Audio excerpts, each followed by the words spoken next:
धुळे जिल्ह्यातील दोंडाईच्या सोनगिरी मार्गावर झालेल्या भीषण अपघातानं पुन्हा एकदा रस्ते कामांच्या सुरक्षेचा प्रश्न ऐरणीवर आलाय।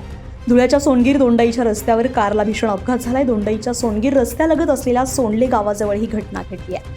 या मार्गावर SRA कंपनीकडून चौपदरीकरणाचं काम सुरू आहे, मात्र रस्त्याच्या कामाबाबत कोणतीही स्पष्ट सूचना किंवा बॅरिकेटिंग नसल्याचा आरोप स्थानिक नागरिकांनी केलाय। प्रत्यक्षदर्शींच्या माहितीनुसार रस्त्याच्या कामाचा अंदाज न आल्यानं भरधाव वेगात असलेली कार कामासाठी उभारण्यात आलेल्या सळईच्या स्ट्रक्चरमध्ये जाऊन धडकली।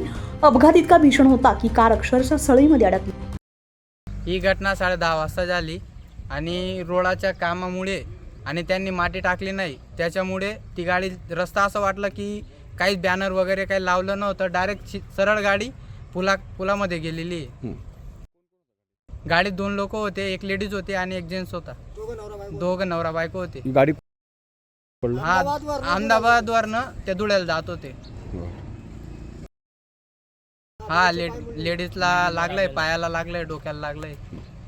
दरम्यान कारमधील प्रवासी जखमी झाले असून त्यातील एका महिलेची प्रकृती गंभीर असल्याची माहिती आहे। स्थानिकांनी तात्काळ मदतकार्य हाती घेत जखमींना उपचारासाठी रुग्णालयात दाखल केले। विचित्र प्रकारे कार सळईमध्ये अडकल्यामुळे घटनास्थळी नागरिकांची मोठी गर्दी झाली होती। स्थानिकांचा आरोप आहे की पुलाच्या कामादरम्यान कोणतीही सुरक्षितता व्यवस्था ठेवलेली नाहीये। दोन्ही बाजूंना योग्य बॅरिकेड्स किंवा सूचना फलक नसल्यानं अशा प्रकारचे अपघात होण्याची शक्यता नाकारता येत नाहीये। रस्त्याचं काम सुरू असताना सुरक्षेच्या मूलभूत उपाययोजना न करणं किती धोकादायक ठरू शकतं याचं हे जिवंत उदाहरण ठरलंय। एक महिला गंभीर जखमी झाली आहे। सुदैवानं मोठी जीवितहानी टळली आहे, मात्र प्रश्न कायम आहे, कामाची घाई अधिक महत्त्वाची की नागरिकांचा जीव? या अपघातानंतर संबंधित कंपनी आणि प्रशासन यांच्यावर कारवाई होणार का, याकडे आता सर्वांचंच लक्ष लागलंय।